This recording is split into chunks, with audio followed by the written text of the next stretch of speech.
detenidos a 2 puntos. El gobierno presentará hoy el recurso de súplica a la decisión del Consejo de Estado sobre el decreto que fijó el salario mínimo para este año.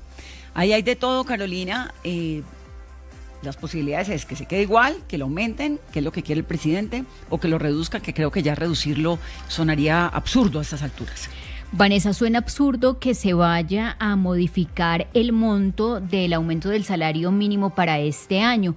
Hay un punto de acuerdo y es que varios sectores de los empresarios han dicho habría que mantenerlo porque ya la mayoría de los empleados y desde que se conoció la cifra hubo despidos para poder equiparar el costo de la nómina. Ahora, no sabemos si el gobierno de alguna manera va a dilatar. Dice que mañana el miércoles van a presentar este recurso de súplica a la decisión y esta medida cautelar por parte del Consejo de Estado sobre el decreto que fija el aumento del salario mínimo para este año. Estamos ya muy cerca, Vanessa, de las elecciones al Congreso. Esto es 8 de marzo y sin duda el gobierno sigue insistiendo en llamar a la movilización, en el llamar a las calles. Vemos que ya están llegando los indígenas a la Universidad Nacional y la movilización en Bogotá y en varias ciudades está planeada para este jueves. ¿Cómo le dice usted a 2,5 millones de trabajadores, 2,400,000, que hicieron su plan económico para este año con un sueldo, que es nuevo sueldo, con un incremento del salario mínimo, que más bien no, que es que vamos a volver al sueldo de antes? Pues eso realmente no le funciona a nadie, le quedaría muy mal a los gremios, le daría al gobierno una herramienta absolutamente hostil. Luego la cosa tendría que quedarse por lo menos por el momento como tiene que estar, como está, que es con ese aumento del salario mínimo. Ya realmente los empresarios en Colombia hicieron los ajustes que tenían que hacer en sus nóminas para poder mantener ese aumento que fue por decreto, que no fue socializado y que además es una imposición y una obligación. El índice de seguimiento de la economía en Colombia en el año 2025 fue del 2.7% y el Producto Interno Bruto al cierre del año finalizó en el 2.6%, lo ha confirmado el DANE. Beatriz Uribe, Carolina, de nuevo renunció a la lista al Senado y eso allá dentro del partido Oxígeno está sin oxígeno. Sin oxígeno se está quedando Ingrid Betancourt con su anunciada lista, esa campaña de expectativa de la selección Colombia, usando casi que los mismos colores de gaseosas, de Postobón, con una de sus marcas insignia colombiana. Y esto, Vanessa, se rompió, renunció también Sofía Gaviria, se suma Beatriz Uribe y lo que nos cuentan es que posiblemente se vendrían más de renuncias. Ingrid Betancourt estaba en el puesto número 10 en esa lista, ya va en el puesto número 8. Fraile, le iba a preguntar por la mesa de concertación y me quedé. No, la mesa de concertación, Vanessa, que es inédita, sobre todo en esta época del año. Nunca habíamos tenido 2 mesas de concertación para un mismo salario mínimo. Esto por lo general la discusión es en diciembre, pero por todo lo que pasa se reúnen de nuevo. Pero además es una mesa de concertación a la que el gobierno llega con una cifra que quiere mantener. Entonces se pregunta uno, pues ¿para qué una concertación alrededor de una cifra que el gobierno no está dispuesto a modular? La cifra es 23,7%, de ahí no se va a mover un milímetro. De hecho, el presidente Gustavo Petro en su alocución del fin de semana dijo, el salario además de ser vital, debe ser móvil. Si cambian las condiciones económicas del país, el salario puede subir o bajar para que la gente no pierda poder adquisitivo. Eso nos pone en unos aprietos y nos pone a pensar en cómo van a hacer las empresas para pagar la nómina. Usted imagínese cómo está hoy la persona de una empresa cualquiera que dice, bueno, este mes, ¿qué hacemos? Este mes ya tocó pagar como veníamos, pero el mes entrante nos toca listar más o menos plata. Sin saber. Es muy complejo, Vanessa, esta discusión y por lo que usted decía, los grandes empresarios dicen, ya lo estamos pagando, dejemos así. Los pequeños empresarios, los que tienen 2, 3 o 4 empleados, la gente de Fenalco, que representa el comercio pequeño, las tiendas, ellos sí dicen, ojo, a mí sí me conviene que baje. Entonces tenemos ahora 2 bandos dentro de la mesa de concertación que nunca se había presentado de esa manera. Los empresarios siempre iban unidos, Vanessa, a la mesa de concertación. Aquí tenemos a los grandes que dicen, ya lo estamos pagando, dejémoslo así, y a los pequeños como Acopi y Fenalco que dicen, nuestra economía sí está bien fregada con eso del salario mínimo, así que pues el gobierno aprovecha. Ahora, el gobierno quiere alargar esta discusión. Claro, porque las elecciones son en 3 semanas. Una semana antes de las elecciones de Congreso podríamos tener una decisión de fondo del Consejo de Estado. Cualquiera que sea la decisión, si lo mantiene, gana el gobierno. Si lo tumba, gana el gobierno. Varios miembros del Partido Alianza Verde oficializaron su respaldo a la consulta presidencial del Frente por la Vida, liderada por Roy Barreras, en la que se esperan, dicen ellos, lograr un mínimo de 3 millones de votos. Roy Barreras nos dijo a nosotros que le estaba apostando por ahí a 4 o a 5 millones de votos. La alcaldía de Bogotá le pidió al Ministerio del Interior atender las solicitudes de las personas de la Asociación de Consejos Comunitarios del Norte del Cauca, que tienen bloqueados varios edificios de entidades estatales, Carolina. Vanessa, muy complicada la situación a esta hora en el Ministerio de Educación y también en la sede de la ANT. Conocimos que en minutos va a comenzar una reunión entre esos líderes campesinos que vienen del departamento del Cauca y delegados del gobierno para poder darle fin a esa retención de casi 1.500 funcionarios de varias entidades como el DANE, Mineducación, Minminas, ANT. Mientras tanto, el secretario general de la alcaldía de Bogotá pidió al gobierno del presidente Petro enviar delegados y poder evitar confrontaciones y desórdenes de orden público. Hay una cosa que no se entiende y es: llegó un grupo de indígenas a apoyar las manifestaciones del fin de semana a favor del salario mínimo. Por esto son indígenas protestando porque el gobierno les ha incumplido ciertas cosas. Ahora, el gobierno acaba de nombrar ministro de la Igualdad un líder de la Guardia Indígena. Entonces, pues atentos a ver si el ministro de la Igualdad ayuda a resolver esta situación. Las disidencias de las FARC de Primo Gay, alias Primo Gay, continúan modificando armas para ganar mayor precisión y poder asesinar a más militares y a policías en Antioquia. Por una gorra, hombres armados protagonizaron una riña muy violenta en la calle 45 con carrera 13 en la localidad de Chapinero. Más de 6 toneladas de medicamentos llegaron este viernes a Venezuela desde Estados Unidos. El Ministerio de Educación y el PAE alertaron que cerca de 112.000 niños del enfoque indígena aún no reciben alimentación escolar porque las entidades territoriales, de las cuales dependen, no han suscrito los contratos con las operadoras. Murió el actor Robert Duvall, recordado por El Padrino y por Apocalipsis Now, ganador del Oscar, 4 Globos de Oro. Falleció en su casa en Virginia a los 95 años. Y sigue el escándalo de Epstein. Michelle. Así es, Vanessa, la documentación que se reveló por parte de la fiscal general de los Estados Unidos, Pam Bondi, confirmó una publicación total de los archivos vinculados al caso del financista criminal Jeffrey Epstein, como lo habíamos mencionado acá. Pues bueno, la información nueva es que hay otros nombres, son 300 nombres en total que han llamado muchísimo la atención. Nombres de alto perfil, por supuesto, entre ellos están pues claramente Donald Trump, Barack Obama y Michelle Obama, que nos habían mencionado antes, aparecen el príncipe Enrique, Bill Gates, Woody Allen, que tampoco se había mencionado antes. De hecho, también aparece Kim Kardashian, aparece Kurt Cobain y aparecen Mark Zuckerberg. ¿Calificados de qué? ¿De haber ido a la fiesta, haber ido a la casa, haber participado en qué? Es importante, Vanessa, tener claro que no todos los nombres que aparecen mencionados en los correos de Epstein tienen directamente una vinculación con, uno, haber asistido a la isla, y 2, con los delitos sexuales que claramente ya se comprobó de que Epstein sí practicaba. Entonces, esto hay que tenerlo en cuenta porque, pues, digamos que, de hecho, aparece Biden, aparece un hijo de Biden, aparecen muchas personalidades, incluso en los correos también se mencionaba al Dalai Lama, al Papa Francisco. Entonces, hay que tener claro cuáles están realmente vinculados a haber visitado y haber pisado la isla de Epstein, que muchos ya se adelantan investigaciones. De hecho, Elon Musk, que está mencionado también en la lista, dice que se coordinó para hacer una visita, pero nunca la hizo. Entonces, sí hay que tener en cuenta, diferenciar cuáles están siendo investigados por delitos sexuales. De hecho, Hillary Clinton también aparece, y ellos dijeron, ellos sí aceptaron, la pareja Bill y Hillary aceptaron. No solo aceptaron la invitación, sino hasta que hace muy poco aceptaron rendir indagatoria. Ellos habían dicho que iban a retrasar el tema, que por ahora no estaban seguros, que estaban esperando tener una defensa sólida, y ya aceptaron hablar con las autoridades. A juzgar a algunas de las personas que logren confirmar vinculación con crímenes de lesa humanidad. Claro, la ONU y los expertos de la ONU dicen que los archivos contienen, Vanessa, posibles casos de esclavitud sexual, violencia reproductiva, desaparición forzada, tortura, tratos inhumanos y degradantes y feminicidio. Todo esto, si lo comprueban, los tribunales han dicho que puede declararse como crímenes de lesa humanidad. 10 mujeres familiares de presos políticos de Venezuela llevan ya más de 48 horas en huelga de hambre frente a un comando policial en Caracas, porque han sido muchos los liberados, pero muchos los que continúan también aún detenidos. Y la presión en Washington sobre La Habana no se limita al petróleo. una decena de países caribeños y centroamericanos han tenido que cerrar o reducir en el último año sus contratos con Cuba para recibir médicos debido a la insistencia de Estados Unidos de no colaborar de ninguna manera con Cuba. Y como así que sale otro técnico más. Aquí, ¿qué pasa? Echan a los técnicos cada semana. Pues es que imagínese, votaron a Flavio Torres, que era el técnico de Jaguares. Es el cuarto en lo que va corrido del campeonato, que tiene 5, 6 o 4 fechas, depende del equipo. Este señor había dirigido 6 partidos y lo despidieron, como han despedido antes a Hernán Torres de Millonarios, a Nelson Flores del Cúcuta y a Alexis Márquez de Jaguares de Córdoba.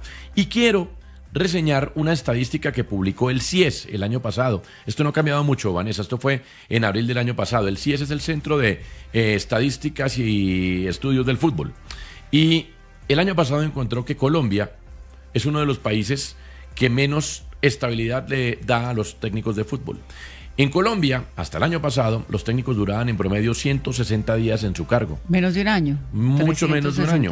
El menos. 90% de los entrenadores de primera división en Colombia están menos de un año en un cargo, el 5% entre 1 y 2 años y solamente el 5% entre 2 y 3 años. Colombia solamente superada en esa estadística de inestabilidad, para quienes nos estén oyendo y piensan que su trabajo es inestable, el trabajo de entrenador de fútbol es mucho más inestable, solamente superada por Costa Rica, que tiene a sus técnicos 88 días, México 119, Uruguay 130, Ecuador 132, Serbia 132, Croacia 137 y Venezuela 158 días. Todo muy parecido. 160 días son 5 meses. ¿Eso es lo que dura un técnico en Más Colombia o menos, en promedio? en promedio. ¿Pero qué alcanzan a hacer ahí? Más. ¿Qué es lo que alcanzan a organizar? Muy poquito. Y Muy los corto. jugadores, Vanessa, saben que la cosa es así, entonces muchas veces dicen, no, este no nos gusta, mejor, ¿sabe qué, fraile? Pase para otro lado. No, uno de jugadores, ese Nos fraile. echamos venga. a dormir, no le Fraile, metamos la ficha. Eso sí, todavía hay tiempo de clasificar, cambian aquí al jefe y traen a otro y así nos ponemos las pilas. Pasa mucho entre los jugadores. Así comenzamos, 2:18.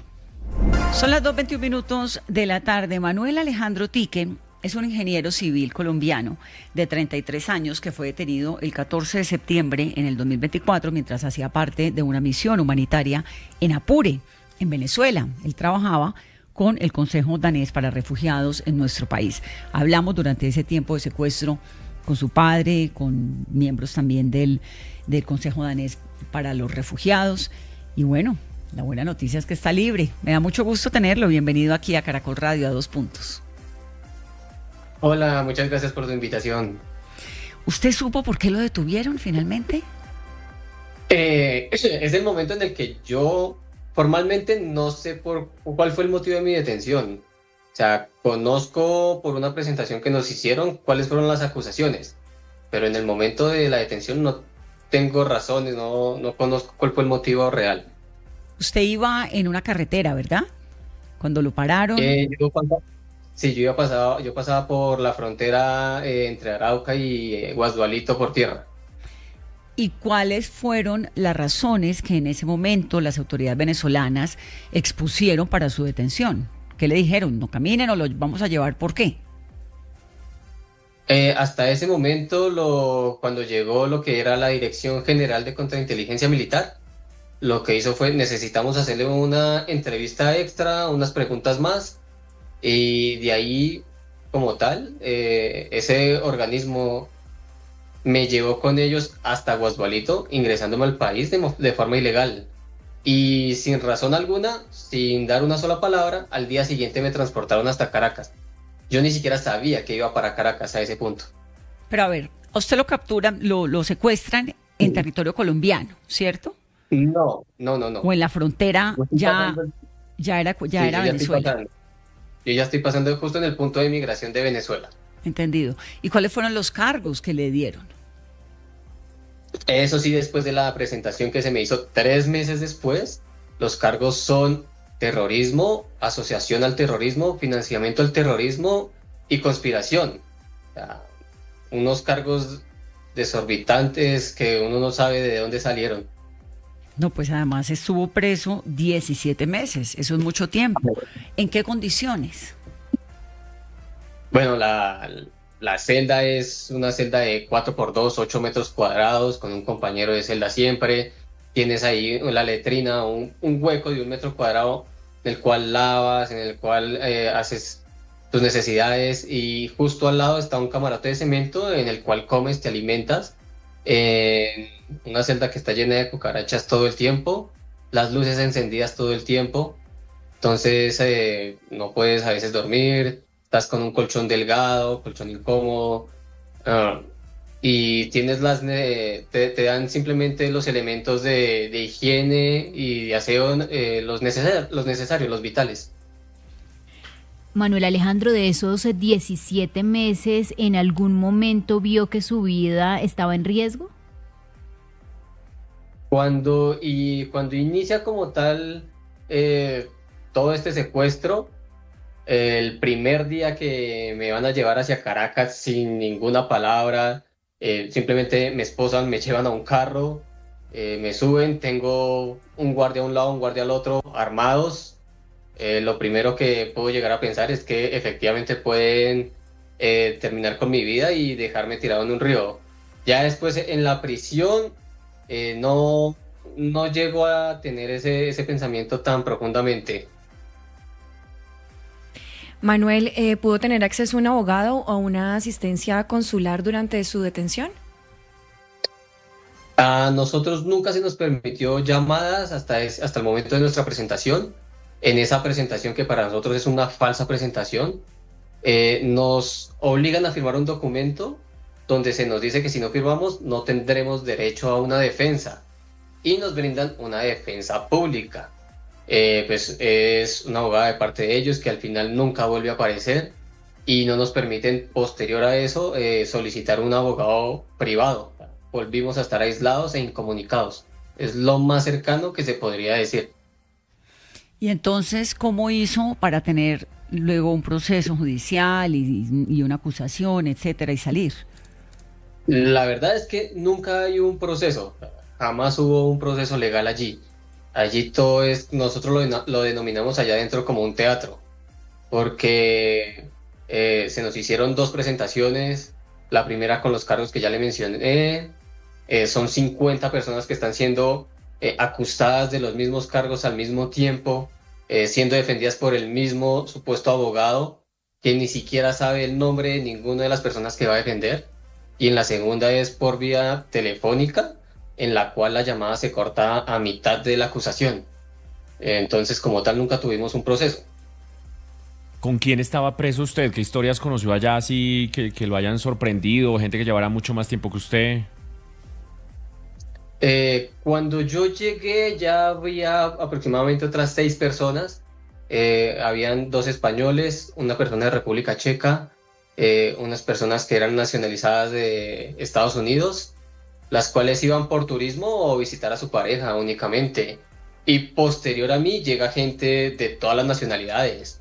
Llegamos a contar más de 20 nacionalidades en su momento, cuando Perú, Ecuador, Honduras, Cuba, Irán, Yemen, Holanda, España, Italia, Alemania, países que tú dices, pero ¿por qué están ustedes acá? ¿Y por qué estaban Todos allá? Exactamente, es el mismo proceso que nos pasó a nosotros. Estaban o en frontera o en el aeropuerto, descansando de turismo, fueron retenidos en una alcabala, fueron retenidos en frontera, y simplemente la Dirección General de Contrainteligencia Militar decidió retenernos también, y llevarnos a la sede principal de la DGCIM, de ahí luego para Caracas. Imagínense, 17 meses en esas, sin juicios, sin claridad, pero bueno, la noticia alentadora, Manuel Alejandro, es que ya está libre y de regreso. Bienvenido. Muchas gracias. O sea, para mí es indescriptible la sensación de estar libre nuevamente, y pues uno termina con el corazón partido porque si bien yo estoy libre, quedan por lo menos cerca de 20 colombianos que siguen secuestrados, pasando por las condiciones por las que yo ya viví. Pues bienvenido aquí a su país. Tique, Manuel Alejandro Tique, tiene 33 años y fue secuestrado, detenido en Venezuela mientras realizaba una misión humanitaria en el estado de Apure. La noticia buena es que ya salió, y bueno, como parte de todo esto que ha pasado con Estados Unidos, tenemos un colombiano menos en una cárcel allá en Venezuela. Un saludo grande. Gracias. Gracias. Son las 2:29. ¿Qué está pasando con el salario mínimo, con la concertación?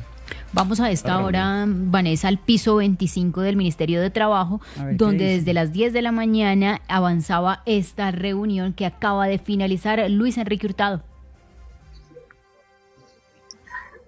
Sí, creo que acaba de terminar ya esta reunión y definitivamente se mantiene próximo este año, 2026, en el 23,7%. Es la conclusión que en estos momentos se están entregando los ministros de Hacienda y Trabajo, pero nos acompaña el doctor Percio Oyola, quien es el presidente de la CGT. Presidente, sin cambios en materia salarial, ¿no? Pues en la mesa no surgió una decisión que planteara que se revoca o se retrocede en el porcentaje en que ya se fijó el salario mínimo. Por supuesto, los trabajadores hemos expresado nuestra opinión de que no puede plantearse la coyuntura de la suspensión del decreto para presentar una regresividad en materia salarial y evitar de alguna manera un caos que se vendría no solamente entre trabajadores beneficiarios del salario mínimo, sino incluso quienes a través de la negociación colectiva y convenciones colectivas de trabajo vigentes han incorporado ese incremento salarial en sus respectivas empresas. Pues Vanessa, no sé si Carolina tienen alguna inquietud para el presidente de la CGT. Es que le escuchó muy mal. Solamente quisiera preguntarle si es posible, Luis Enrique, si él tiene alguna preocupación sobre el incremento de los trabajos oficiales, digamos, los trabajos que hay en Colombia con este incremento del salario mínimo. De los formales, salarios ¿tiene formales? alguna preocupación frente al incremento del salario mínimo para los trabajadores? Formales. Pues por ahora la principal preocupación es la que se ha manifestado en términos generales, y es que como quiera que en efecto el decreto ha sido suspendido, pero no hay un fallo definitivo, es que los empleadores y todo el mundo continúen aplicando esta medida mientras produce el decreto transitorio, que en la práctica, como ya se dijo, contendrá un incremento igual del 23,7%.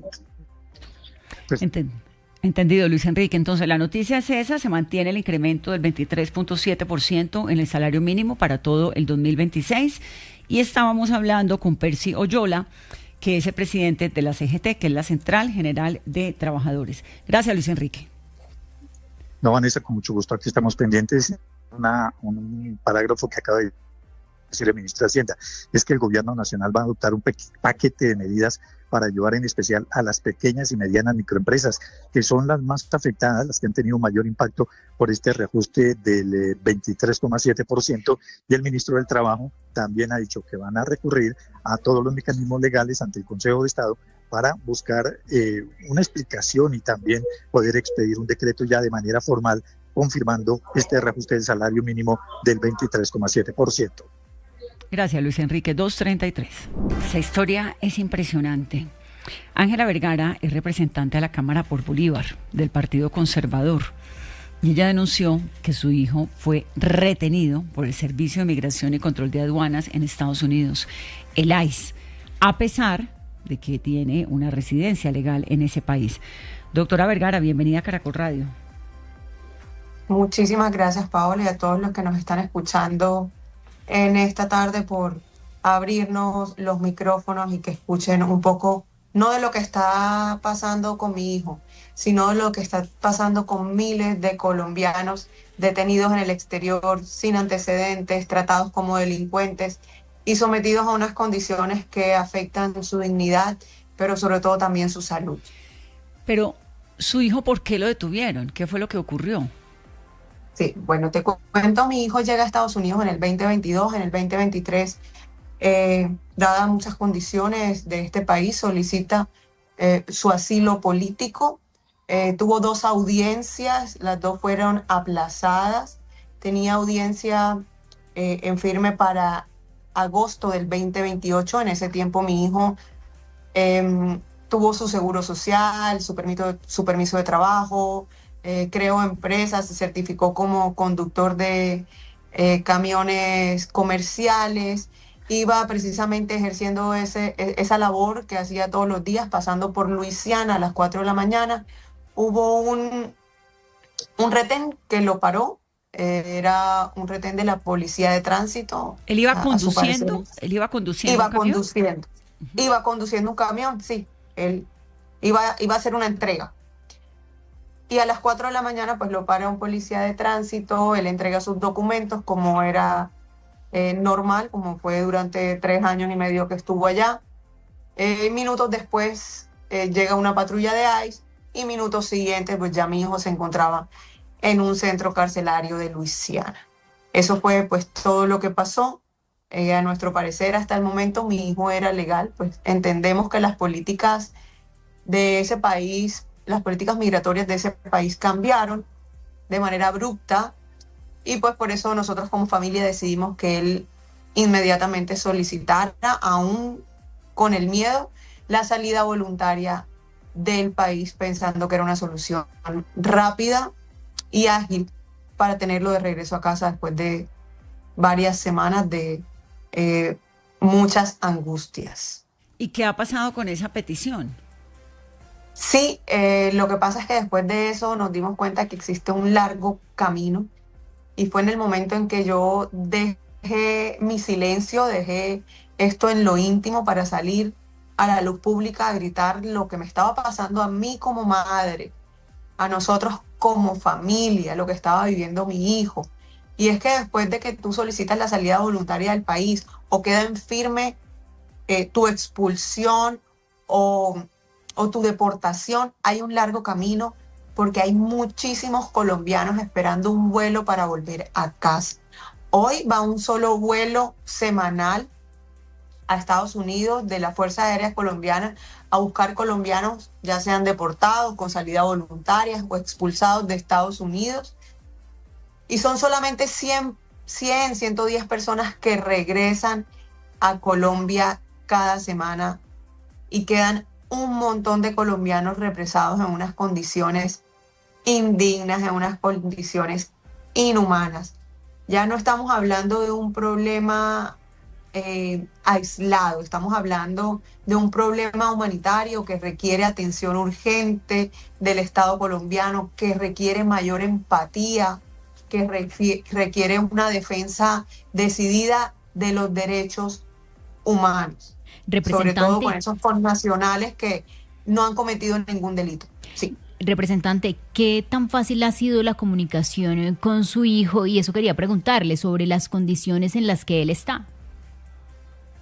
Sí, no ha sido fácil. Inicialmente duramos 3 días sin poder comunicarnos con él porque él primero llegó a un centro de detención y luego lo pasaron a otro. Nosotros no sabíamos cómo era el proceso, no sabíamos cómo recargarle la cuenta. En el camino hemos encontrado personas que están llevando el mismo proceso nuestro, que de manera muy altruista nos han ayudado a entender un poco el sistema, y luego de eso supimos que se podía recargar una cuenta de comisaría donde él tuviera la oportunidad de comprar algunas cosas de primera necesidad porque no se las dan, y pues también hacer llamadas. Pues después de eso intentamos en lo posible como familia tenerle recargada la cuenta para que pueda comunicarse con mi hermana en Estados Unidos, que es mucho más fácil, y pues ella a su vez me llama de otro número de teléfono y pues yo me puedo comunicar con él por ese medio, porque que él llame a Colombia es muy difícil y además muy costoso.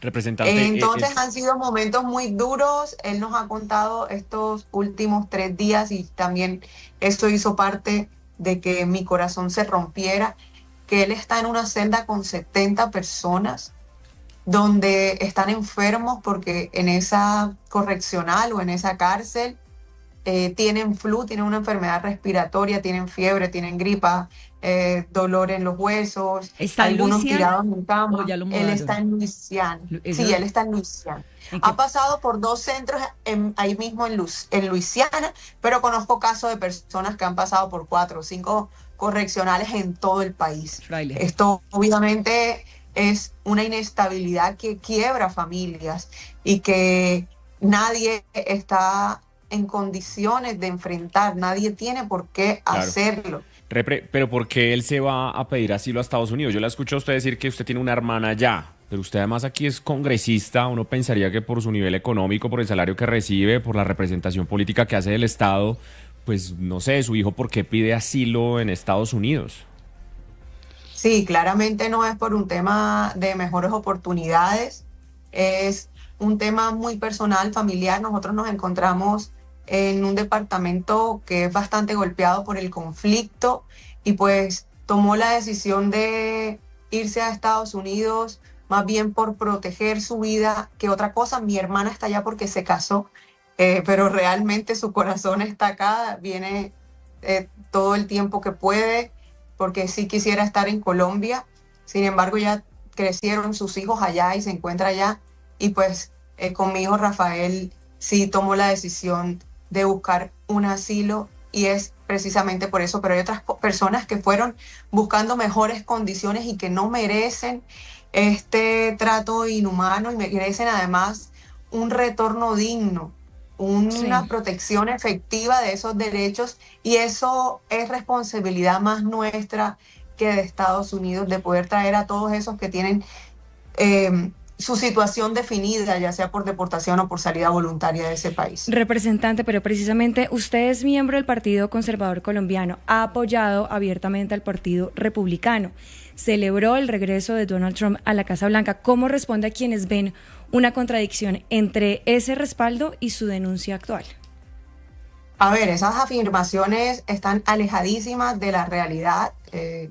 Nunca he celebrado nada político en ningún otro país. He sido una política colombiana que solo he hecho política en Colombia. Soy conservadora, defensora de la legalidad, del debido proceso, pero sobre todo defensora de los derechos humanos, una defensora aférrima de la familia y de la vida en este país, que jamás permitiría que se violen los derechos humanos por temas políticos. Entonces, pues obviamente pero sí esas tenía afirmaciones que han salido en redes sociales, pues ya tenemos identificado que es un bulo creado en España y que pues son falsedades que ponen a rodar para desviar la atención en lo realmente importante. Y yo creo, representante, y me parece súper importante darle este espacio que tiene en este momento, que además esto se mueve por las redes sociales, en nuestro canal de YouTube, etcétera, para que usted aclare eso y sobre todo para que exponga cuál es su posición frente al gobierno de Donald Trump, que tiene a su hijo nada más y nada menos que detenido.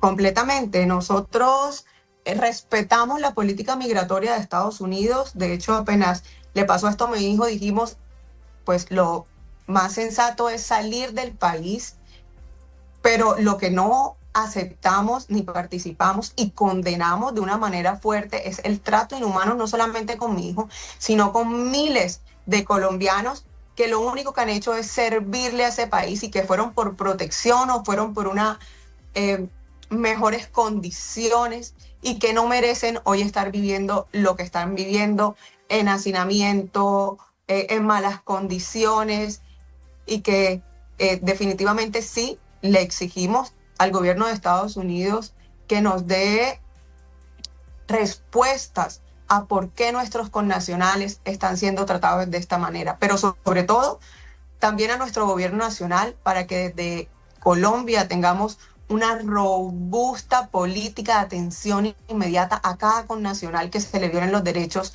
no solamente en Estados Unidos, sino en cualquier parte del mundo.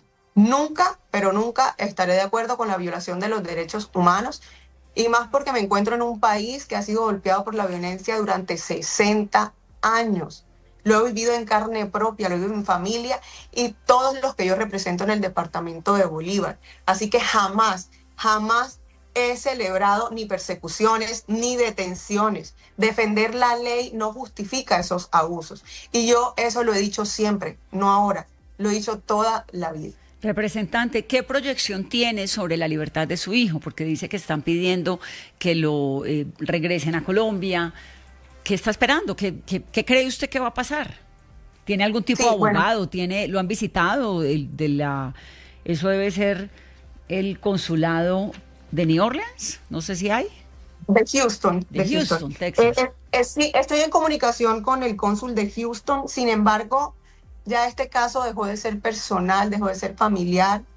Es un caso que he tomado más bien colectivo. Yo creo que la solución es la que yo le he planteado al gobierno, la que le he solicitado, que activemos esos vuelos humanitarios que puedan traer a la mayor cantidad de colombianos que están represados esperando un vuelo hace meses, que podamos activar incluso vuelos comerciales donde las familias que estén en condiciones de pagarla puedan hacerlo, y ese vuelo que va todas las semanas de la FAC quede exclusivo para estas personas que no tienen recursos para traerlos, y estoy segura que de esa forma se descongestionaría la cantidad de colombianos que hoy están en unas condiciones tristes, presos en el extranjero, y repito una y mil veces, sin haber cometido ningún delito.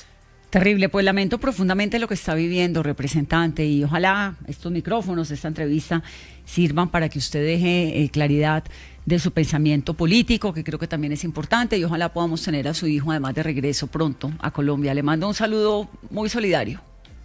Muchísimas gracias, Paola. Un abrazo a todos los que nos están escuchando y esperemos que puedan hacer eco estas palabras en el gobierno y en todos los gobiernos. Un saludo muy especial. Son las 2:46 de la tarde. La representante Ángela Vergara, representante a la Cámara por Bolívar del Partido Conservador. ¿Por qué me dirá Paola? ¿Quién es Paola? No, de la mesa nadie es Paola. Yo creo ¿Michelle que Paola? No, para nada. ¿Carolina Paola? No, Vanessa Paola. Paolo Fraile. Paolo Fraile. No, Juan Pablo. Jean Paolo. Con Giovanni acento, Paolo, con pues. acento. Pobrecita, qué angustia la que debe tener esa mujer. No, con claro, imagínense, pero el por muchacho Dios. manejando, además eso en Luisiana, ese clima de Luisiana Sí, es... no, Y por lo que eso. ella decía, Puro Vanessa, pantano. se le rompió el corazón por escuchar las condiciones inhumanas en las que está su hijo, y por eso es que decide que este caso se conozca públicamente. Claro, como tiene que ser. Bueno, ojalá La pueda angustia salir. de mamá. Y pues uno de tantos colombianos, o sea, Uno de Sí. centenares de Sí. colombianos, ¿no? 2:47, vamos a la pausa. Perdón, dos cosas. Estamos en nuestro canal de YouTube para que se puedan conectar, y aquí los estamos leyendo, los estamos escuchando, y hoy le quiero enviar un saludo muy, muy especial. Ya le voy a decir a quién. A Orlando Dávila, de Maguaré Estéreo. Esto queda en Mocoa, en el Putumayo. Afiliados a Caracol Radio desde 1999, siempre enlazando nuestra cadena radial. Cubrimos todo Putumayo, Boyacaucana, sur del departamento de Caquetá, frontera con Ecuador y Perú, hasta Huepí, Perú, aportando con nuestro cubrimiento su estupenda programación. Mando un saludo porque nos están escuchando allá. ¿Cómo le parece? Pues muy bueno. Claro, usted ese territorio sí que tiene zancudo. Le digo, pero además he ido a Mocoa. Ah, ¿sí? ¿El Putumayo? Cuando era DJ de fiestas, fui contratado para tocar en Mocoa. no. Mocoa tiene zancudero bravo. No, pero por supuesto. Pero además unos verdes. Pero por hermosísimos. Sí. Mucha humedad, pero Bastante. llevadera. Y yo cubrí la tragedia de Mocoa. Más de Uy, 40 niños horrible. desaparecidos. Sí, claro. 300 personas Sí, muertas. bueno. Que es Eso increíble, fue- Vanessa, que todavía no han reconstruido Mocoa. No. Sí, Ha todavía pasado no. dos gobiernos. Hay escándalo todavía sobre Mocoa horrible. sigue en ruinas. Sigue en Usted ruinas. creería- Lo que sería increíble sería que sí. No, pero Ay. esa época, esa tragedia fue muy dolorosa, terrible, porque salvaje. además la cascada que se desbordó, pues era un barrio alrededor de una cascada casi que previsible, que una tragedia iba a ocurrir en algún momento. Pero lo más doloroso de eso fueron los más de 40 niños desaparecidos. 40, que barbaridad. se los llevó la corriente. Bueno, una época muy dolorosa. A los amigos que nos escuchan en Mocoa, en el Putumayo, les enviamos un abrazo. Ya sale, ¿qué tenemos de fútbol? La fecha del fútbol colombiano que nos dejó. Pues mire lo que el dejó la Ameriquita fecha. jugando duro, ¿no? ¿Quién? ¿El ¿Ameriquita? América? Le ganó 1-0 Claro. a Santa Fe, pero en su día de cumpleaños, ¿no? A ver si 99 años y ese estadio volando. Sí. ¿Cómo se ve? Y otra vez volvió la gente al Pascual. Es que usted sabe que el año Claro. pasado hubo una protesta de los hinchas contra la dirigencia del América y no volvieron al Pascual. Este año están volviendo. Sí. Claro, por un lado estaba el cumpleaños del equipo, pero por otro lado que el equipo ha mejorado mucho. No, pero además ese Pascual Guerrero Sí. incendiado así, con Como a usted le gusta. emoción. Usted iba a Barón Rojo, ¿no? Claro, los del Barón Rojo son mis amigos. Le mando aquí un saludo muy especial ¿Usted a iba Oscar allá Murillo, a saltar y todo? que fueron allá al ¿Sí? lanzamiento del libro. Que no me diga, qué Claro, bueno, muy sí, bien. señor. Bueno, Oscar no es del Barón Rojo, pero sí, los del Barón en algún momento los conocí, me mandaban sus souvenirs y sus Bien, cosas. muy bien, a los bien portados. Sí, porque hay unos muy mal, Hay muy unos mal muy mal portados. portados, sí, ya que son Necios indefendibles. como yo solos. Bueno, mire, no, la fecha dejó una victoria, la segunda consecutiva de Millonarios, ya se mete en la pelea, sigue por fuera de los 8, pero le ganó 2-1 a Llaneros, en un partido muy aceptable del equipo del profesor Bustos, que dejó una lesión de Radamel Falcao García, cuyo alcance no se conoce. Pero hemos podido establecer que sintió un pinchazo en su muslo, es una lesión crónica que le arrastra hace mucho rato, o no, que le va y le vuelve, le va y le vuelve, y él dice que prefirió parar. Se espera que no sea tan grave, se sabrá en las próximas horas. Dejó el empate de Medellín contra Pereira 1-1, dejó el empate de Pasto e Inter, que son los dos primeros de la tabla, 1-1, dejó la victoria de Tolima sobre el final, 2-1 frente a Once Caldas, y un partido que se dejó ver, se dejó disfrutar, Deportivo Cali contra Nacional. Mire, Alberto Gamero, ¿se acuerda de Gamero? El que Claro, fue técnico de de Millonarios. 5 años, exactamente. Claro. Estaba, pero mire, el viernes ya habían asegurado que lo habían votado, que lo habían sacado, sería el quinto técnico. Y ayer tenía El quinto de la semana. de la temporada. Llevamos 5 o 6 fechas. Y todos esperando el comunicado, no lo echaron. Su equipo jugaba ayer contra Nacional, imagínense la medio bobadita. El Palma Seca lleno, a reventar porque la gente está metida con el Deportivo Cali, los hinchas volvieron. Yo no conozco el Palma Seca, yo nunca he ido a un De partido. verdad, es Pues, lejos, pero es muy bonito. no es tan lejos, es al lado del aeropuerto. Pues si usted vive cerca del aeropuerto no es lejos, si vive en Cali. Sí, exacto. sí. Pero lo Y que pasa es que el salir le Pascual cuesta, Guerrero ¿no? es en la mitad de Cali. Sí, pero sí, obviamente sí. como no soy americana, pues no tengo nada que ir a hacer en Y esa los fiesta. hinchas del Deportivo Cali pueden decir que son el único equipo del país que tiene estadio propio. Pero además es verdad, es que es de exactamente, ellos, sí. lo hicieron ellos. Pero eso caja contra Nacional, que tiene una nómina tremenda, que tiene una nómina que le digo, abren la nevera y se salen los buenos jugadores. Pues Deportivo Cali le ganó a Nacional 1-0 con gol de Nineno. No es que le haya pasado por encima, Nacional pudo empatar, la figura fue el arquero Galese, también pudo marcar el segundo el Cali, pero Gamero respiró tranquilo. Porque se queda un ratico más. Pues sí, pero ya que le Claro, saqué se un va poquito ganando. la presión, que puesto tan inestable, Vanessa, más esa gente estudia, se prepara, hay nada más Viven lejos de sus casas, de Pero sus por países. supuesto. Se mudan con los hijos y toda la para fiesta. todas partes. Y además, imagínese, hay 20 puestos en primera división y hay 18 puestos en segunda división en Colombia. ¿Sabe cuántos entrenadores de fútbol hay? Claro, muchos son formadores. 3.700 acreditados para 36 puestos y el promedio de duración de cada puesto es 1 año y un poquito más. Eso sin contar con que vienen muchos entrenadores extranjeros a ocupar varios de esos lugares. Muy bien. 2:55. Vamos a la pausa. Al regreso. Uy, no. A mí es que todo lo que pasa con Giselle Pelicot me tiene. No la supero. Esta historia la estamos cubriendo desde el primer día. No puedo. Acaba de dar, como está lanzando libro, varias entrevistas, incluida una entrevista que le dio al País de España, que es nuestro medio hermano, y habla y cuenta el dolor que sintió, el horror. Es que imagínese usted sale un día fresco, usted en su casa, y le llega un policía y le dice, venga, le voy a mostrar una cosa, señora. Su marido de 50 años lleva 20 violándola. Con un montón, y le muestran fotos. Entonces ella, por primera vez, le escuchamos la voz a ella, porque no se la habíamos escuchado. Sí, ¿no? Contando, pues la habíamos escuchado en un par de entrevistas después del juicio, pero muy rápido. Pero por primera vez contando los detalles de cómo se enteró, de por qué decidió abrir el juicio. Muy impresionante, y vamos a preguntarle, bueno, porque está haciendo una petición, Michelle, y es que quiere ir a la cárcel a ver a su exmarido. Sí, Vanessa, ella dice que tiene muchas preguntas sin respuesta y que una de esas es preguntarle el por qué y necesita mirarlo a los ojos. Ella dice que lo necesita. Entonces, pues sí, un caso muy conmovedor, más conmovedor ahora que ella también se está dando una segunda oportunidad en el amor, en la vida. Ha contado públicamente que está en una relación, que está completamente enamorada. Sin embargo, pues para cerrar ese capítulo tan doloroso en su vida, sí necesita respuestas a esas preguntas. ¿Cómo se recupera uno de un dolor de ese tamaño? ¿Es buena idea querer ver al victimario? No sé, eso es lo que vamos a preguntar ya en nuestro canal de YouTube. Vanessa, esa es nuestra pregunta del día para que nuestros oyentes y también quienes nos escuchan a través de la transmisión de YouTube opinen en nuestro chat. La pregunta del día es, ¿usted enfrentaría a su victimario, sí o no? Es que hay preguntas que nunca tendrán respuesta satisfactoria. Pero usted va, lo frentea y le dice, ¿por qué me hiciste eso?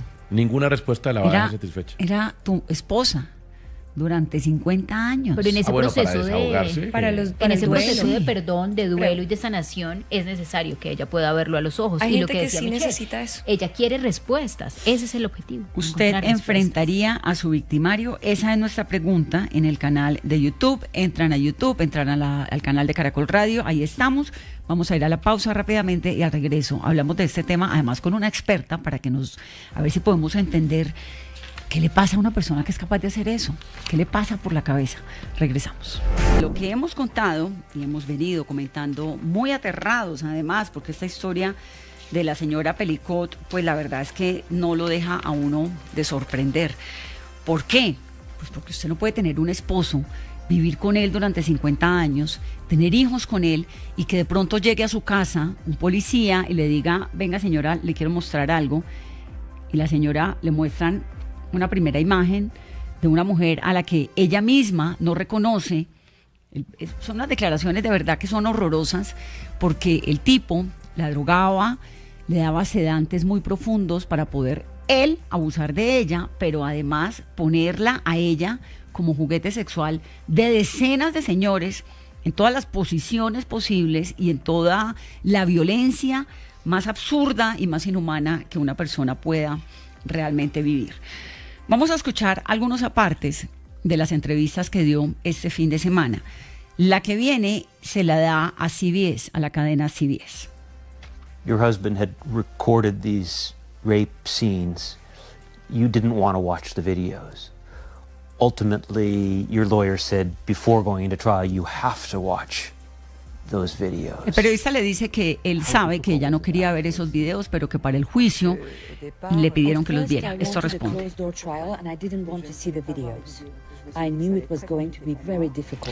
Je n'ai pas eu l'occasion d'aller le rencontrer. J'espère le faire. Ça fait partie aussi de ma manière de me reconstruire. Je n'ai pas pu échanger avec M. Pellicot pendant tout le procès. Je me suis toujours adressée au président. Donc je pense que j'ai besoin d'aller le rencontrer pour avoir des réponses. Je ne sais pas si je les aurai, mais droit dans les yeux, j'espère qu'il pourra me dire des réponses auxquelles j'attends encore aujourd'hui, notamment sur sa fille et notamment sur l'école Case. Ella le dice que se negó a ver los videos porque los videos ella suponía que eran muy impresionantes luego de las fotos iniciales que en su momento le expusieron como prueba, ¿cierto? Pero que el abogado le dijo que era absolutamente necesario que viera los videos para poder entender la dimensión del juicio público que iba a tener, porque ella dijo, yo quiero un juicio público. Esta historia, lo más impresionante es que podríamos no saberla nunca, porque ella podría haber tenido, por un asunto de privacidad, un juicio secreto, un juicio privado, que nadie se enterara. Y ella, con ese coraje y esa valentía tan impresionante, dijo, no, es que yo quiero que el mundo sepa esto para que a ninguna mujer jamás le vuelva a ocurrir. Entonces la declaración a CBS concluye diciendo que, como su abogado le pidió que viera los videos, ella termina viendo esos videos y enterándose con esas imágenes de lo horroroso que le había ocurrido. Esta que viene es parte de una entrevista que le da a la BBC, donde le pregunta la periodista es una mujer, que si alguna vez quisiera volver a ver a su esposo. Je n'ai pas eu l'occasion d'aller le rencontrer. J'espère le faire. Ça fait partie aussi de ma manière de me reconstruire. Je n'ai pas pu échanger avec M. Pellicot pendant tout le procès. Je me suis toujours adressée au président. Donc je pense que j'ai besoin d'aller le rencontrer pour avoir des réponses. Je ne sais pas si je les aurai, mais droit dans les yeux, j'espère qu'il pourra me dire des réponses auxquelles j'attends encore aujourd'hui, notamment sur sa fille. Ya le dice Monsieur Pellicot, al señor Pellicot, yo quiero ver al señor Pellicot, estoy dispuesta a ir a la cárcel, a visitarlo, al señor Pellicot, para pedirle las explicaciones que necesito para poder cerrar ese ciclo. Es muy impresionante porque además está enamorada, Michelle, ¿no? Rehizo su vida, es una mujer que uno la ve y uno no puede creer semejante ser humano. Sobre todo, Vanessa, porque recordemos que ella también tiene hijos, ¿no? Ella tiene 3 hijos adultos y lo que ella pensaba cuando le mostraban esas fotos, que ella decía de una mujer inerte, tirada en una cama, que ella misma no se reconocía y que ella sabía lo duro que iba a ser para sus hijos cuando pues el caso saliera a la luz. Un jubilado de 68 años. En el libro cuenta episodios terribles, como por ejemplo uno, que el tipo, el marido, le cogía la cabeza y la sostenía mientras ella estaba inerte, casi muerta, para que un tipo cualquiera pudiera ponerla a ella, completamente ausente de voluntad, a practicarle sexo oral. Cuenta que ella no sabía qué le había pasado a su hija, y este es un enigma enorme, porque hay una foto en el computador de él, de la hija desnuda, pero nadie sabe qué pasó en esa escena. Tuvo relaciones, obviamente, en este episodio horroroso, con un hombre contagiado de VIH. Y dice ella que se salvó de milagro, que no se contagió de milagro. Pero además el tipo le daba medicinas para el dolor, para que al día siguiente de todos esos abusos, ella no sintiera absolutamente nada. Cuando se enteró de todo lo que ocurrió, llamó a sus 3 hijos, los citó a su casa de Francia y les contó. Y durante un tiempo tuvieron una relación muy rota, porque es que nadie podía creer que el papá hubiera cometido semejante tragedia, semejante ignominia. Y con el tiempo, pues ya se fue recuperando, se le fue recuperando la vida y se fue organizando. Ahí los que están viéndonos en el canal de YouTube pueden ver las imágenes de ella, que es impresionante, una mujer de una valentía y de un coraje realmente estremecedor. ¿Qué dice quienes votan, Carolina, en nuestro canal de YouTube a la pregunta, ¿usted enfrentaría a su victimario? Porque esa declaración que acabamos de escuchar cuando le dice a la BBC que ella está dispuesta a ir a la cárcel a visitar al señor Pelicot, que es su exmarido, para pedirle explicaciones. Vanessa, muy complicada para muchos oyentes esa pregunta del día, porque es una decisión muy difícil y que está basada de acuerdo a la historia, a ese dolor, a ese drama y a los traumas, a las heridas que pueden dejar este tipo de circunstancias y de situaciones. ¿Usted enfrentaría a su victimario? Sí, dice el 76%. De quienes votan, 77. Una decisión muy difícil, y no, Vanessa. El 22 cambia. La podría entender en que Giselle Pelicot no recuerda absolutamente nada de lo que pasó porque siempre estaba sedada. En el caso de una víctima que vive en carne propia y sufre de manera consciente semejante nivel de abuso, yo pensaría que uno no quisiera jamás enfrentarse a su victimario porque lo estaba enfrentando todos los días cada vez que le hacía lo que le hacía. En el caso de Giselle Pelicot, durante 20 años ella no supo qué le pasaba, solo sabía que se levantaba muy aturdida, solo sabía que a veces iba al médico y le decían que tenía enfermedades de transmisión sexual, ella no sabía por qué, no entendía absolutamente nada de lo que pasaba con su cuerpo, pero jamás imaginó que eso se lo estaba generando el abuso del que era víctima por parte de su marido y de otros 200 tipos. Entonces tal vez es por eso que ella quiere hablar con él. Ella no recuerda absolutamente nada, ella se dio cuenta porque se vio ahí, pero mentalmente en su cabeza no hay ningún recuerdo de lo que pasó. Porque ella ya sufría de pérdida de memoria. Una de las razones por la que consultaba al médico constantemente era que tenía lagunas constantes de episodios de su vida. Claro, si la vivía manteniendo drogada. Sedada. ¿No? Muy sedada. Un oyente me dice lo siguiente: me parece respetuosamente que la pregunta puede ser formulada de una mejor manera, porque en un juicio, yo que lo enfrenté, la víctima siempre está enfrentando al victimario. Más bien sería, ¿usted le preguntaría a su victimario por qué lo hizo? ¿O qué le preguntaría?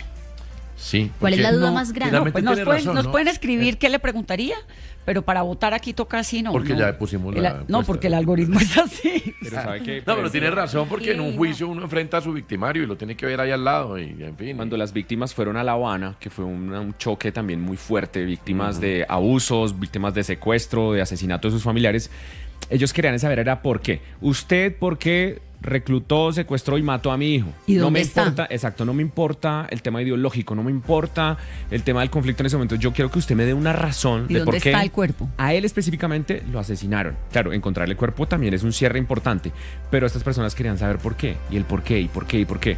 Es muy importante, la gente trata de entender en qué momento llega uno a ser tan cruel. Vamos a tratar de Muy difícil. comprender todo, aunque es incomprensible, porque a veces la maldad humana resulta incomprensible. Sara Gómez es psicóloga forense y es experta en esto, en delitos sexuales y en violencia intrafamiliar. Doctora Gómez, me da gusto tenerlo, bienvenida. Hola Vanessa, ¿cómo estás? Buenas tardes. Bueno, tal vez comenzar por la parte del tipo, del agresor. ¿Cómo entiende uno que una persona conviva con otra, que sea su esposa, que tengan hijos, que supuestamente la quiera, que tengan una historia estable y le haga semejante nivel de daño? Bueno, Vanessa, yo creo que una de las situaciones más complejas para entender desde el estudio de la criminología es este tipo de casos particularmente. Y más porque la sociedad estigmatiza o mitifica ciertas situaciones. ¿A qué voy con esto? Seguramente nos imaginaríamos a este tipo de personas como el típico, entre comillas, enfermo sexual o el que tiende a tener ciertos comportamientos atípicos que no son normalizados dentro de la comunidad. Pero no, realmente no todos los agresores sexuales se tendrían que comportar de X o Y forma. Eso es lo primero que tenemos que entender.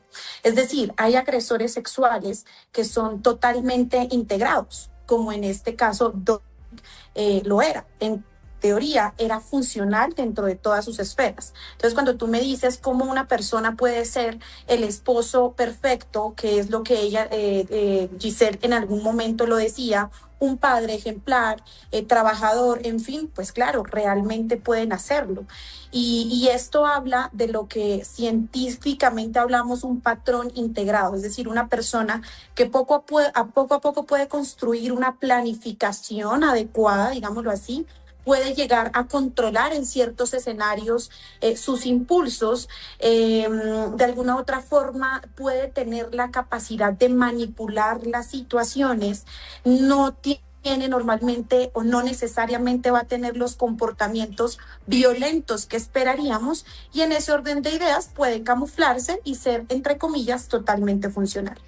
Doctora Paula, una persona así, con ese nivel de sociopatía, ¿se vuelve así en la vida o uno nace realmente con el ADN alterado y por eso termina cometiendo este tipo de delitos?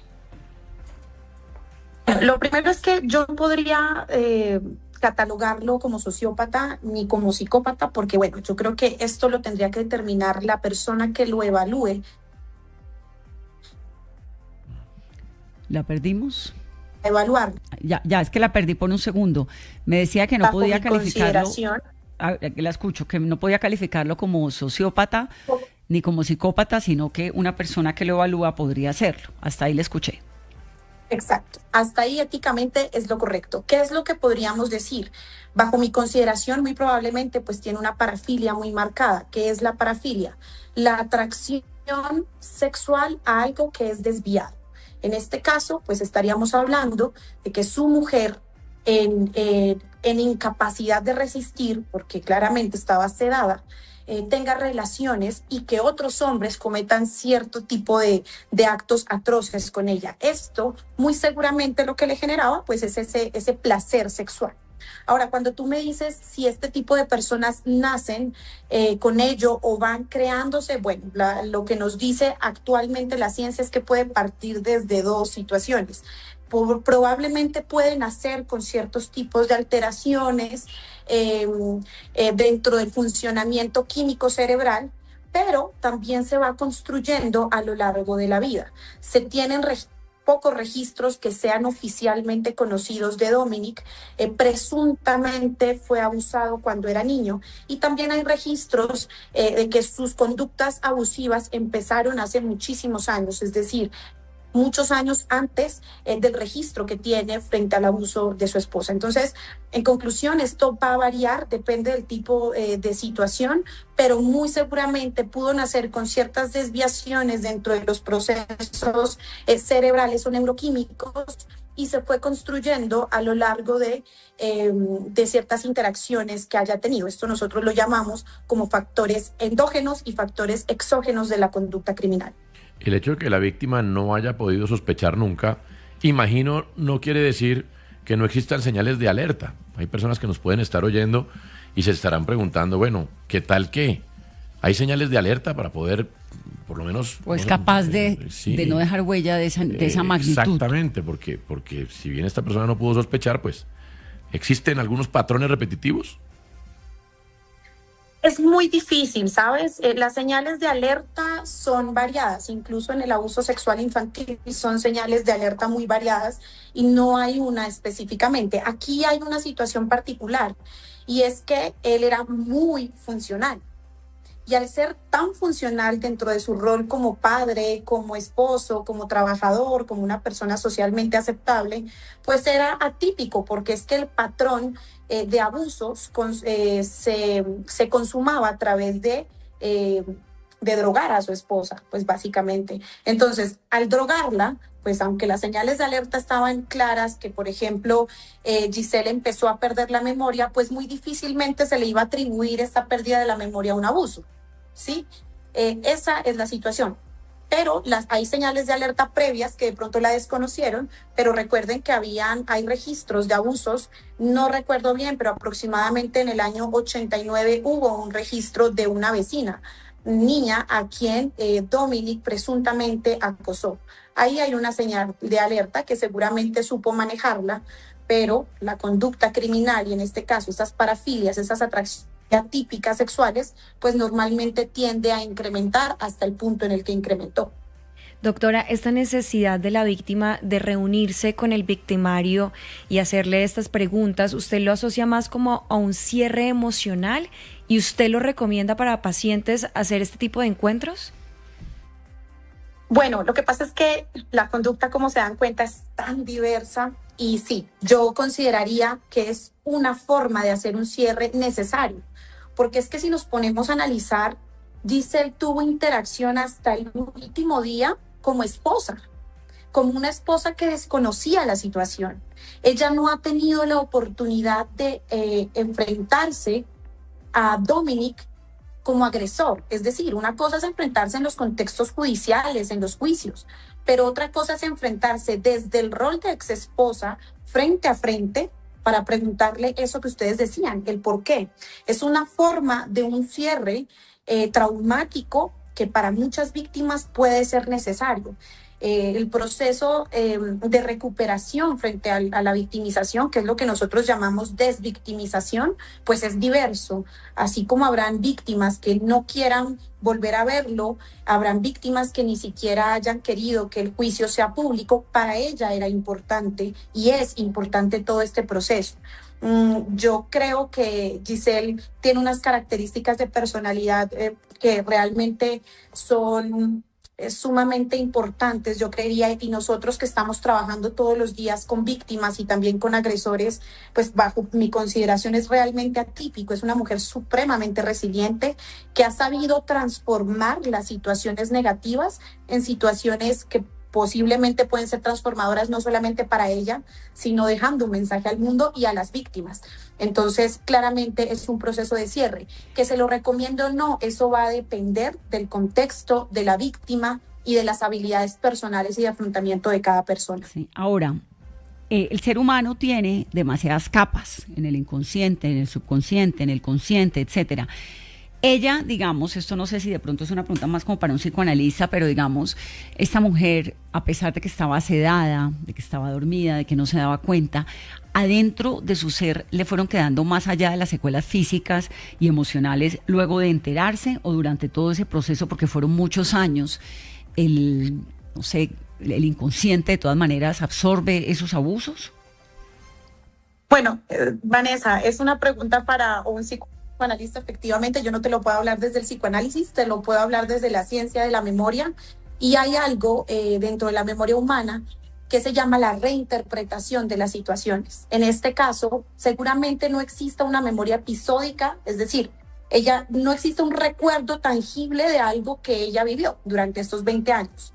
Pero posterior a toda la situación, a enterarse de todo, y más aún viendo los videos, que para mí es sumamente cuestionable lo que hizo el abogado, va a surgir algo que se llama reinterpretación de la memoria. Entonces pueda que en este momento ella presuntamente recuerde ciertas situaciones, pero no es que se queden en el inconsciente, sino que es un proceso cognitivo bien complejo que se empieza a hacer después de un hecho victimizante. Pero creería, y estoy casi segura, que no va a existir un recuerdo directo de lo que vivió, pero sí reinterpretarse. Doctora, usted nos dice que no hay esos recuerdos tangibles de lo que atravesó en estos 20 años, pero ¿uno se puede recuperar? Sí, por supuesto, eso va a depender de muchos factores, yo creería. No sabemos hasta qué punto y cómo ha sido el proceso de Giselle para afrontarlo. La recuperación en las víctimas va a ser sumamente variado y va a depender de muchos factores, desde los factores de personalidad, de la red de apoyo que ella tenga, de la red de apoyo social, familiar, de las estrategias y, por supuesto, del tipo de intervención que ella llegue a tener. No podría decirlo si va a haber una recuperación completa, parcial y demás, eso es muy relativo, va a ser muy difícil bajo mi consideración, pero puede llegar a suceder. Tremendo, pues me da mucho gusto tenerla, doctora Gómez. Gracias por estar aquí con nosotros. Con muchísimo gusto, que estén muy bien. Un saludo grande. Es que yo creo que las heridas del alma salen por algún lado. Ahora que me y si no salen se enferma uno igual, Vanessa, porque claro, es que el cuerpo el necesita hacer además, esa catarsis. al no tener recuerdos, y lo que ya nos decía, no hay un recuerdo tangible. Los videos. Claro, solamente los videos, pero eso puede ser quizá más traumático. Es decir, Sí. yo viví a lo largo de tantos años esto y no lo recuerdo. Pero sí, el cuerpo ya le estaba pasando factura también. Recordemos que es una señora que tiene 73 años, o sea, también ha sido su cuerpo violentado numerosas veces, o sea, de alguna manera iba a empezar a fallarle la salud. Pues le falló la memoria. ¿Y cómo volver a creer tan rápido? Tener un nuevo amor, una nueva pareja, pero ese es eso otro sí, capítulo. qué pena, pero lo único, y eso lo aprendimos leyendo, que salva el horror. Claro, es el amor. Ahí está, el Lo único que proceso de salva recuperación. todo. Sí, ahora, ¿cómo le digo? Para decirlo como lo quiero decir. ¿Cómo lo quiere decir? Concentrado, casi. Con amor. Muy lindo. No que vaya a haya defraudar, que Dígalo acaba de con decir. amor. me pongo en los pies de su pareja y debe ser alguien que tiene alma inmensa, porque muchas heridas no cicatrizadas de parte de esta señora, que claro, al entrar en una nueva relación, ¿cierto? Muy feliz, la muy pareja todo. nueva. Exactamente, hablo de la pareja nueva, es decir... Impresionante. Exactamente. Meterse con una mujer así de rota. Exactamente, no debe ser nada fácil y debe haber mucho amor para poderla soportar. Cuando digo soportar, hablo de soporte. Sí, aguantar, apoyar. Lo pude decir como era. Respaldar. Exactamente. Sí. Mire las preguntas. ¿Usted enfrentaría a su victimario a propósito de esta historia que estamos contando? Sí, el 80%. ¡Wow! Es un montón. Muchísimo. Sí. Claro. Muchísimo. Ahora después viene lo que no está en la encuesta. ¿Para qué? Para descargarse. Puede Claro, ser. lo que decía la doctora, hace parte del cierre que la persona busca. Por lo general estamos buscando cómo cerrar ese episodio y esa puede ser un momento, para hacerlo, así sea que uno no consiga la respuesta que está esperando. Saludo, Vanessa, por acá Robert en sintonía desde Caracas, que si usted no va a seguir leyendo de Lambón el libro de su libro. Le pregunto Lo al cerramos señor. el viernes, pero podemos hacer una segunda edición. Pero ¿por qué me dicen Lambón si el señor se ve que lo estaba disfrutando? Obvio, si no, no yo estaría haciendo opinando. un Yo servicio y el señor No, me regaña. A mí me parece muy bonito, Casale. yo Mañana me vamos a sentí. reiniciar la lectura. Está brutalmente violada, no suavicemos el lenguaje, no, pues claro que no, está totalmente violada, lo hemos dicho de todas las maneras posibles. De Pero hecho, no por hay una 20 manera, años- no hay una manera de dimensionar con palabras esa situación. No, porque es que es violada, abusada, es una ignominia, ultrajada, traicionada. Repetidamente a lo largo de los años, es decir, no, pero no creo que exista una palabra que encierre tal drama. Ahora, el drama no es solo de ella, ¿no? Porque la hija, que Vanessa contaba lo de las fotos de ella mientras dormía, que aparecieron en el computador, ella dice que ella sospecha que su papá también abusó de ella y que también, de hecho, hubo un momento en el juicio en el que hubo una tensión entre mamá e hija, porque la hija dice que ella se sentía un poquito abandonada en medio del caos de la mamá, porque ella también merece ser escuchada y ella dice que cómo es posible que tampoco escuchen su historia cuando ella está declarando que lo que ella sospecha es que su papá también abusó de ella. Sí, Lo que pasa es que no una hay sospecha pruebas. gigante y no tienen cómo probarlo. Exacto. Claro, aquí como lo si pasé su videos. historia fuera de segundo plano, porque la atención y la atención se centró en el caso de su mamá. Pero cómo no, si es que la violó durante 20 años. Sí, muy duro. Y no Aquí hay sabemos alguien si la que hija dice cuánto tiempo. De acuerdo. que ese es eso el puede problema. ser un montaje. Pues no creo, la No, justicia yo francesa no. ha estado ahí encima. No, bueno, no, eso sí es muy delicado hacer una afirmación de ese tamaño. Además, o sea, está comprobado, comprobadísimo. Sí, o sea, declararon 50 hombres, muchos admitieron que lo hicieron. O sea, esto no es un montaje de videos. Qué cantidad de pervertidos y horroroso. Pues iba a decir, este señor pues es el esposo, el que lo permitía, el que lo facilitaba. Pero ¿y los pervertidos que fueron a acompañarlo qué? Entonces hubo uno en el juicio que decía, no, es que él decía que era un juego, que ella lo disfrutaba y que se estaba haciendo la dormida.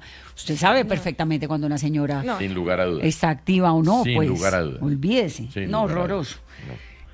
Casale, ¿no hay partido hoy como para que me refresque un poquito? Cambiemos de cancha. Usted sabe cuál es Jerry Mina, ¿no? No, una rabia que me trate como si fuera verdad tan boba. No, pero como así, pero cuando le digo algo ni más. Pero era para suavizar, no para. ¿Cómo no vas a ver quién es Jerry Mina? Pues claro, el defensa central de Colombia, el que hizo goles en el Mundial de Rusia 2018. Jerry Mina, de un pueblo en el Cauca. Sí, ¿qué se llama? Sí, él es de. ¿O es de Necoclí? No, en el Valle del Cauca y salía a la carretera para hacer el entrenamiento. Guachené. Yo soy como usted es como yo en ese sentido, como que uno llega un poquito, pero siempre le falta una sílaba o algo, Guachené. Pasaron de Guachetá a Guachené. Pero para eso nos tenemos aquí al aire para apoyarnos. Exactamente. Además, una historia, usted sabe que él salía descalzo a la carretera, se colgaba de la parte de atrás de los camiones para llegar a los entrenamientos. Descalzo. No, es una historia, de verdad. Cuando llegó al Deportivo Pasto le pagaban 100.000 pesos y los mandaba a todos para la mamá. No son 100.000 pesos de 2000, ni de 2010, le estoy hablando de 2.000 pesos, sí, más o menos de 2014, 15. Es impresionante. Pues está jugando Jerry Mina, que es hombre de confianza de Néstor Lorenzo, lo hace frente al Lecce en la Serie A de Italia y es importante porque está reapareciendo después de que estuvo un par de fechas por fuera por algunas molestias musculares. Y el otro equipo que está jugando ya es el Barcelona. La gente tiene mucha expectativa. Recuerde que al Barça lo golearon la semana pasada en la Copa del Rey, perdió 4-0 contra el Atlético de Madrid y hoy está jugando frente al Girona defendiendo el liderato en la Liga, que por ahora lo perdió por un punto porque el Madrid le ganó 4-1 a la Real Sociedad y el Barça tiene este partido pendiente. Si lo gana, retornará al liderato, pero mucha irregularidad en la punta de la tabla en España por ahora. Son los dos partidos importantes y le reseño de una vez por todas que mañana le voy a pedir que me tenga paciencia porque vuelve la Champions. Ay, ¿me va a poner el himno otra vez? Le pongo el himno de la Champions, le hablo de la maravilla. Hay 8 partidos hermosos para definir. Pero esa Champions nunca frena, juegan todos los días también. No, ¿cuál es todo? Hoy no están jugando la pero Champions. La semana pasada sí. No, tampoco. La antepasada. Hace como 3. Fue tan importante para usted que usted piensa que pasa todas las semanas. Pero no.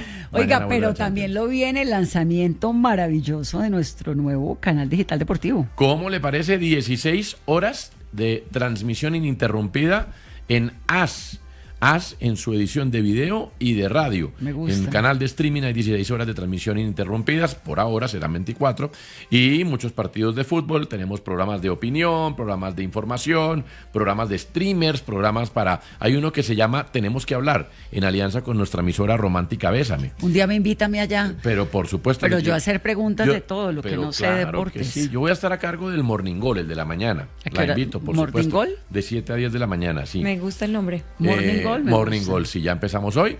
Y también en 4 frecuencias por ahora, serán más a lo largo y ancho del país en radio. Entonces la apuesta es nativa digital, nativa de streaming, con presencia en los canales de YouTube de AS. El Morning Goal está, por ejemplo, en el canal de YouTube ¿En as.com? En as.com. Usted entra y está el player, pero está el canal de YouTube también.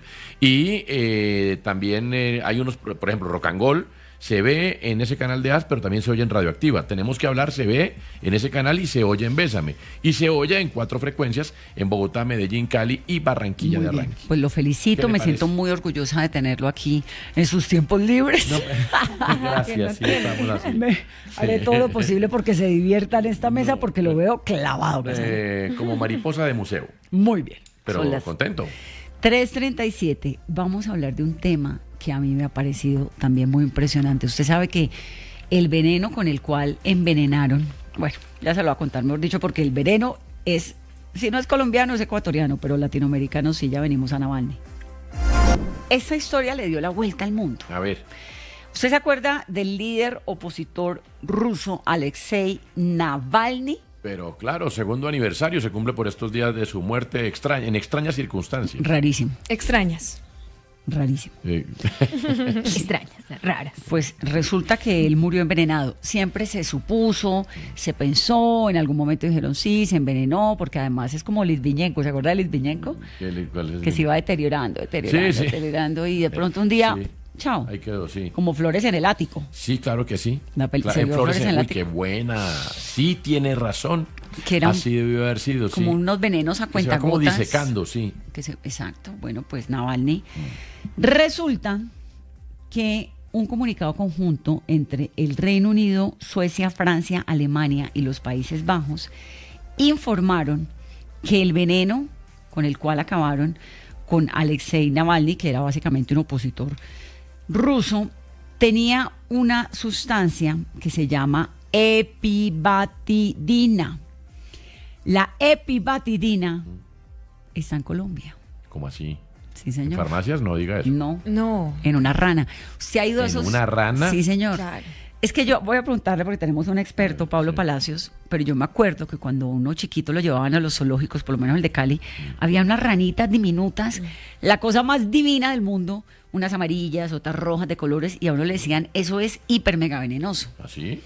Pero a mí sí me acuerdo. Yo me acuerdo que tocaba llevar una rana al laboratorio para la clase de biología. En biología. Para que usted la operara. Para hacerle la disección, no, tocaba matarla ahí. Eso no se puede hoy, me imagino. No, lo mío era menos violento. Pero uno iba en el tarro con la rana. No, eso ya no pasa, menos mal. A los compañeros del bus con abrir el tarro de la rana para que la rana saltara. No, ya no se puede y se escapara. No. Lo mío era un poquito más refinado. Mira la ranita, ahí la estamos viendo en el canal de YouTube. Claro, una roja con pepitas. Es un animal absolutamente divino. Diminuto. ¿Y cómo llegó la rana de Colombia a Rusia? No, pues de pronto no fue la rana, sino el veneno. Pablo Palacios es doctor en biología, es el presidente de la Asociación Colombiana de Herpetología, que es esta especialidad que estudia a reptiles y a anfibios. Me da gusto tenerlo, Pablo. Bienvenido. Muy buenas tardes. Un saludo a toda la amable audiencia que nos escuche y a toda la mesa en el día de hoy. Esa ranita venenosa que uno ve en el zoológico de Cali, porque era como medio del Pacífico, chiquitica, diminuta, así como la que vemos ahora en pantalla, rojita con pepitas blancas, pero también hay unas amarillas con pepitas negras, pero son chiquiticas y divinas, son las del veneno este gigante que es 200 veces más grande, más poderoso que la morfina. Bueno, yo quisiera comenzar haciendo una serie de puntualidades frente a los venenos de estas ranas venenosas. Las ranas venenosas, como nosotros las conocemos, las ranas dardo, ranas venenosas, son una familia que en esta parte del continente se agrupan en algo que se conoce como la familia Dendrobatidae, que son un grupo de ranas que se encuentran en Panamá, en Costa Rica, en Colombia, en Ecuador, que tienen una peculiaridad principal y son sus llamativos colores, como bien usted lo mencionaba, que le llamaba tanto la atención, pero también sus alcaloides muy potentes, ¿sí? Colombia, frente a esto, es súper importante mencionar, es el segundo país con la mayor diversidad de anfibios en el planeta, solamente superado por Brasil, y esta familia que se posiciona en el Pacífico colombiano, pero también en el Pacífico ecuatoriano y en Panamá, tiene una connotación muy importante, y es que muchas de sus especies tienen alcaloides súper potentes. La epibatidina es uno de los muchos alcaloides que hay dentro de estas especies, sumada particularmente a la especie Epipedobates anthony en Ecuador, pero también tenemos una serie de especies en Colombia y en Panamá que tienen mucho de estos alcaloides. Por ejemplo, no sé si ustedes recuerdan nuestra famosa rana dorada del Cauca, el Phyllobates terribilis, que fue descrita en los años 70, y su condición particular es su llamativo color amarillo, pero también su veneno súper potente, el veneno particularmente de los Phyllobates, la batracotoxina, que lo que genera entonces es una muerte muy rápida porque es el alcaloide más potente descrito hasta el momento en la naturaleza. Pero así como la epibatidina y la batracotoxina, hay otros alcaloides también que están en la fauna anfibia de nuestras especies y que, bueno, han sido descubiertos a lo largo de las últimas 5 décadas, pero también hay muchos más que tienen unas connotaciones muy importantes. Doctor Pablo, ¿es fácil adquirir este tipo de toxinas y en el caso, digamos, de su transporte, de moverlas, es legalmente en aviones a otros países, eso se puede? No, la verdad no. Recordemos que muchas de estas especies están dentro de algo que se llama el marco CITES de comercio ilegal de especies. Es un marco regulatorio que permite entonces regular el comercio de estas especies y aún más difícil es su alcaloide. El alcaloide de estas especies normalmente se encuentra en ranas que habitan estos ecosistemas en el Chocó, en Buenaventura, en el Pacífico Caucano, en el Pacífico Nariñense, en algunas zonas altoandinas, pero también en algunas zonas altoandinas y el Pacífico ecuatoriano, y como lo había dicho también en Panamá. Pero su veneno, lo que nosotros hemos logrado testear y muchos investigadores han logrado testear en los últimos años es que su veneno depende de su dieta. Es decir, fuera de su ecosistema, parece ser que su veneno no se adquiere por ser consumido a través de su dieta. Entonces nosotros tenemos unas connotaciones aquí súper importantes frente a lo que se menciona, y es animales que dependen de la producción de su alcaloide de su dieta, pero además de eso los marcos regulatorios que no permiten la movilización de la especie como tal, y mucho más de esos alcaloides que solamente se obtienen de realizar extractos de la piel de estos animales. Entonces uno podría casi que concluir que la rana la llevaron hasta donde envenenaron a Navalny, que no recuerdo podemos si fue concluir o en Rusia. Podemos concluir varias cosas, ¿no? Una de las cuestiones particulares es que en un rápido periodo de tiempo fue transportado el individuo, pero también en un rápido periodo de tiempo fue transportado el alcaloide o el extracto del alcaloide de la piel que se logró sacar de este individuo. Pero más allá de eso, yo quiero hacer mención a una cosa muy importante que noto aquí, y es la flexibilidad de los marcos regulatorios que tenemos nosotros en nuestros países, la debilidad en políticas públicas de los beneficios y de los productos de la naturaleza que nosotros tenemos aquí, y de lo vulnerable que están nuestras comunidades también en muchos de estos lugares. Y lo digo ¿por qué? Porque estos animales no solamente han sido traficados ahora y en el último tiempo, o porque pues se volvió famoso a partir de este caso. Estos animales vienen siendo traficados desde hace mucho tiempo, desde los años 60, 70, cuando muchos investigadores y muchas personas de otros países encontraron en ellos un potencial no solo de investigación, sino también un potencial en el turismo, pero también un potencial en la comercialización. Pero ¿para qué los comercializaban? ¿Para qué? Ahorita ya sabemos que para el veneno. Pero antes, ¿por qué? Por exóticos y para tenerlos pero en exóticos lugares, también, claro. Lo exótico de estos animales, si tú revisas, muchos de estos animales han sido comercializados en tiendas de mascotas en el norte global, y eso ha generado también una pérdida muy fuerte de las poblaciones de estos animales en varios lugares del Pacífico, para hablarte específicamente en el caso colombiano. Entonces, esto demuestra también el nivel que ha alcanzado el tráfico ilegal a lo largo de los años, pero también la debilidad de los marcos institucionales que tenemos para regular muchas de estas expropiaciones de productos derivados de la biodiversidad de nuestros bosques y de nuestras comunidades. Entonces, uno lo que creería es que la ranita se la llevaron hasta Rusia y allá le sacaron el veneno, o cuánto tiempo, porque no me está quedando clara esa respuesta, cuánto tiempo el veneno con su letalidad puede sobrevivir afuera del cuerpo de la rana. Mira, si tú tienes unos extractos de estos venenos han demostrado poderse almacenar por meses, ¿sí? en transportes fríos.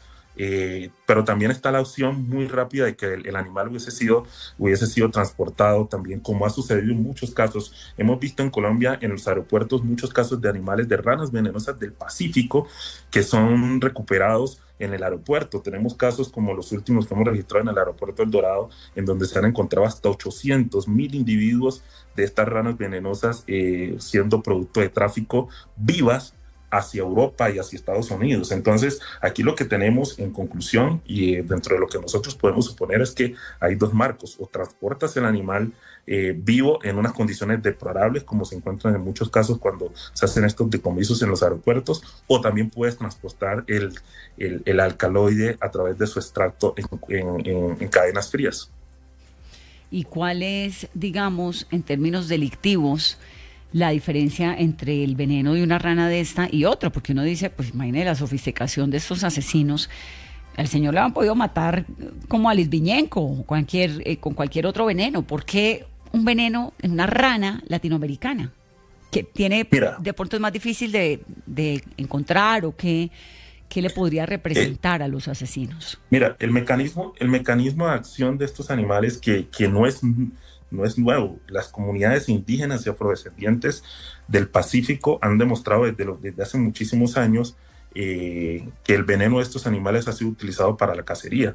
Muchos de estos animales, lo que hace la acción del veneno es atacar los canales de sodio, particularmente dependientes del voltaje, y causar por una irrigación masiva de sodio. Al dejarlos abiertos, el veneno se acopla a los dominios del canal de sodio, abre estos canales de sodio, y posteriormente la cantidad de sodio que ingresa lo que termina realizando es una muerte por una parálisis muscular en los individuos. Una parálisis muscular que en los humanos puede ser análoga a sufrir un paro cardíaco de repente, ¿sí?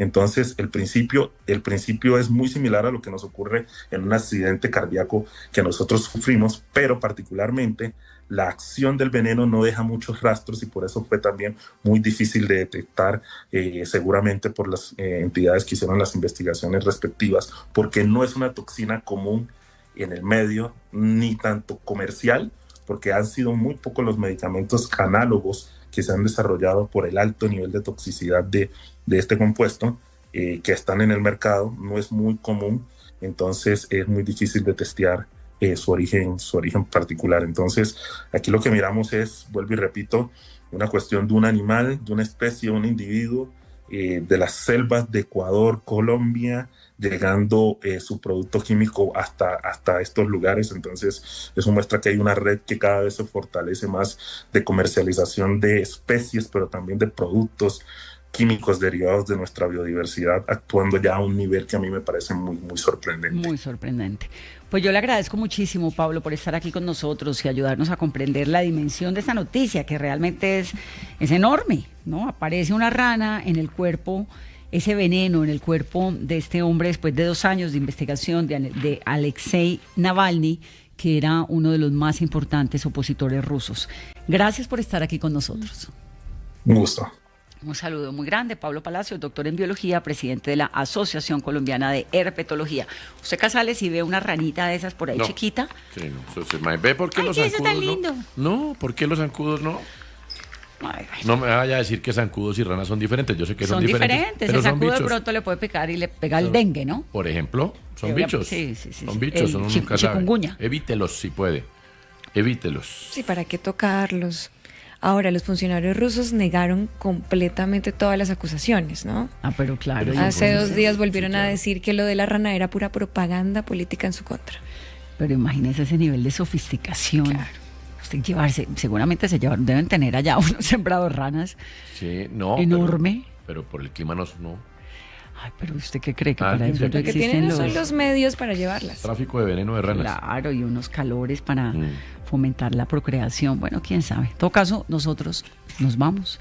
Si ven una ranita de esas chiquitas, ya saben que es mejor no tocar. ¿Lista para la Champions de mañana? Lista, requete mega lista, que tengo que estudiar. Galatasaray Juventus. Galatasaray es el del petróleo. No, ese es de Turquía. Ahí juega un colombiano que se llama Davinson Sánchez. Y Juventus de Italia. La vecchia señora. Ya la clase se me olvidó. Me toca volver a retomar el cuadernito que dice. Bueno, y Benfica Real Madrid. Mourinho contra el Madrid otra vez. Mourinho me priva. Es un gran entrenador de fútbol. Elegantísimo, además, siempre puesto perfecto, con su saco perfecto. Actividad como profesional. Y yo a su guapura estilística. Me voy, feliz tarde, nos vamos, feliz comienzo de semana.